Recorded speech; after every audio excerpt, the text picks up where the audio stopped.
week, we talked to Steve Kaufman, who speaks over 13 languages. And last week, Steve mentioned that, in his opinion, vocabulary is much, much, much more important than grammar. That's interesting. Why did he say that? Well, I agree with him.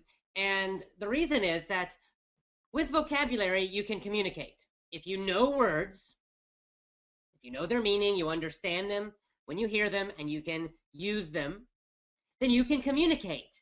Even with bad grammar, you can communicate.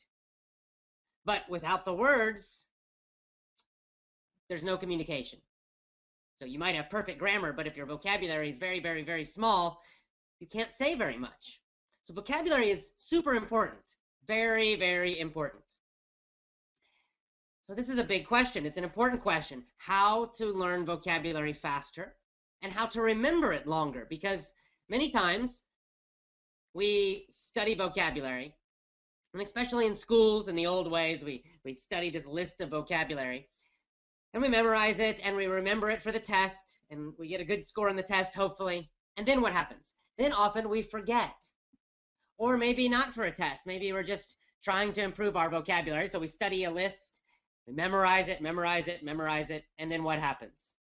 A week later, maybe a few days later, we forget it. And so all that time feels like we wasted it. And indeed, just studying lists of vocabulary is mostly a waste of time. You waste a lot of time that way. There are better ways to learn vocabulary. So it's important to find efficient ways, powerful ways, useful ways, effective ways, and enjoyable ways to learn vocabulary. So let's talk about how our brain works and a few techniques, a few strategies to learn vocabulary faster and remember it longer. Last week, Steve Kaufman talked about context. So that's the first thing we'll talk about, learning vocabulary from context. Now, in Effortless English, in our 7 rules, we talk about using real materials and using stories. This is the same idea.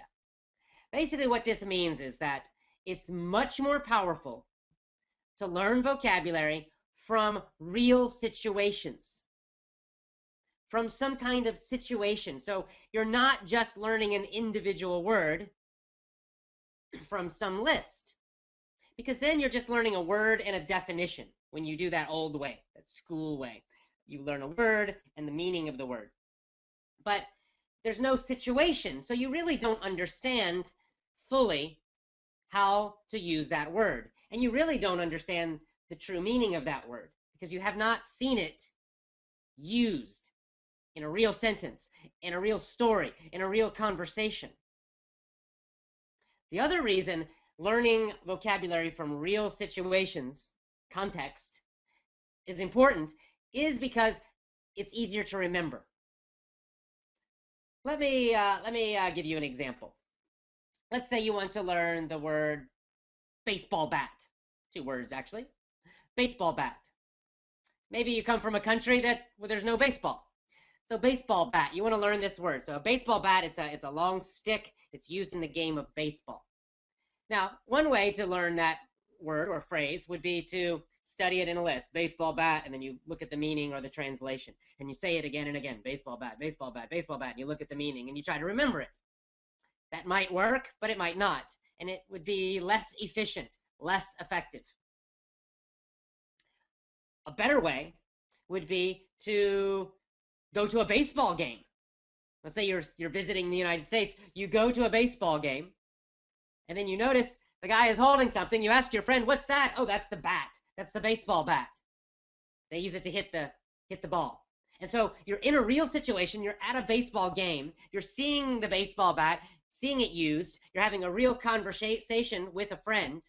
And you really want to know the meaning of that word because you need it in that moment. You need it for the real situation. You're there in the game. In that situation, maybe they only need to tell you one time and you remember it and you never forget it again. Why? Because in your memory, you'll have this image, you'll have this picture of that game, of the player holding the bat, swinging it, hitting it. You'll remember your friend. You'll remember the conversation. All these things will be connected to the word or phrase baseball bat. And because of all these real life connections, that vocabulary will get remembered, recorded in your brain more strongly. Therefore, you learn it faster, maybe just one repetition, and you have a better chance to use it in the future because it's more strongly in your memory. That's the power of learning something in a real situation, a real context.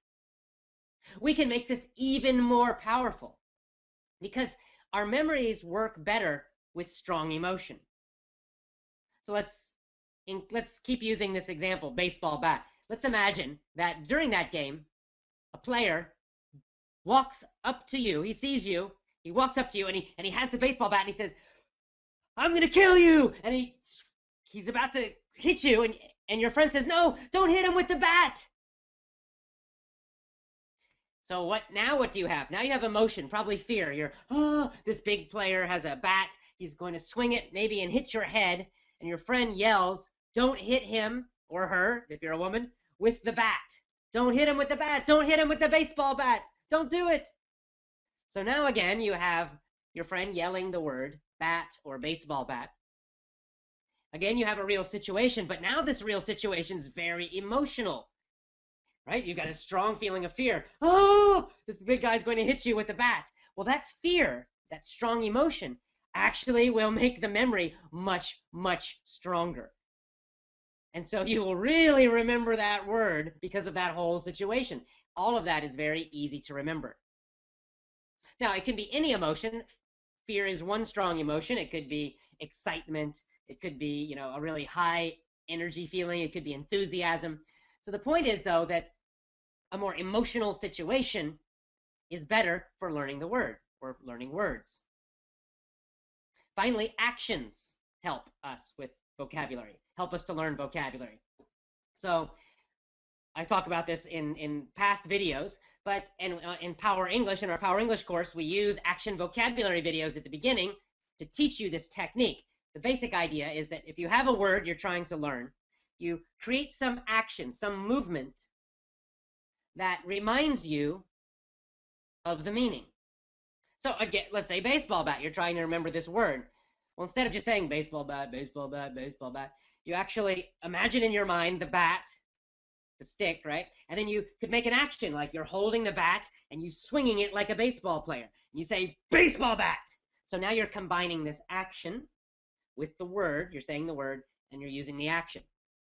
At the same time, if you imagine a real baseball player swinging, and if you use emotion, so you do it in a powerful way. You don't just say baseball bat, baseball bat. That's not good.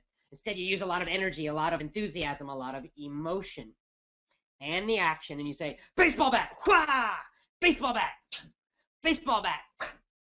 And you combine all that emotion and action and remembering some image or picture. Now you will remember that word more quickly. You can do this with any word. Now, another easy way to get words from real situations is simply to read stories and listen to stories. This is why reading novels, reading storybooks is so powerful, or even nonfiction books. It's because when you learn words from books, including audiobooks, listening, when you learn that way, you're automatically learning new words in a real situation. So you have the whole situation to remind you of the meaning. So this is why lists are not good. Now you're listening to the Effortless English Show with AJ Hogue. Go to effortlessenglishclub.com to get my free email course. So we've talked about context. What's another great way to learn vocabulary faster? And what is the difference between active vocabulary and passive vocabulary? So we have two kinds of vocabulary, active and passive. And often you may get confused by these, or you may be upset because a common problem is that you may know a word when you hear it or when you read it. If you read the word, you know it. If you hear the word, you know the meaning. But then later When you try to use the word, you're talking to someone and you want to use that word, but you can't quite remember that word. You can't quite use it. Have you had this situation before? Well, it's very common, and this shows the difference between passive vocabulary and active vocabulary. We have both kinds. See, passive vocabulary is what you understand when you read or when you listen. And active vocabulary is the vocabulary you can actually use when you speak or when you write. Now, the normal situation is that your passive vocabulary is always bigger than your active vocabulary. In other words, you will know more words than you can use. People get upset about this all the time. They write me, oh, AJ, when I want to use a word, I can't remember it. People get very upset. They think there's something wrong. There's nothing wrong. It's normal. This is normal for everyone, including me, including all native speakers. This is the normal situation. This is how children learn. They always know more from listening and reading than they can actually use when speaking. It's normal. See, this is the process. When you learn a new word, first it's passive. First you learn it passively. That means you understand it if you hear it. You understand it when you read it, but you're not ready to use it yet when you're speaking. That's normal. So first you don't know it. That's the first stage, right? You don't know the word at all. Then you know it a little bit. When you see it, sometimes you forget. Then finally you know it completely, but passively, meaning you know it when you see it, you know it when you hear it, but still not ready to use it yet. And then finally, the last step, it's active. You can actually use it quickly, easily, effortlessly when you speak. So this is the steps, but new words kind of go through all of these steps. So some words will be in the first step. You don't know them at all.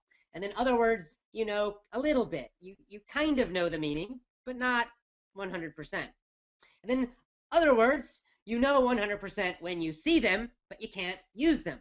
And then finally, a smaller amount, you actually know them 100% and you can use them quickly and easily. They're active.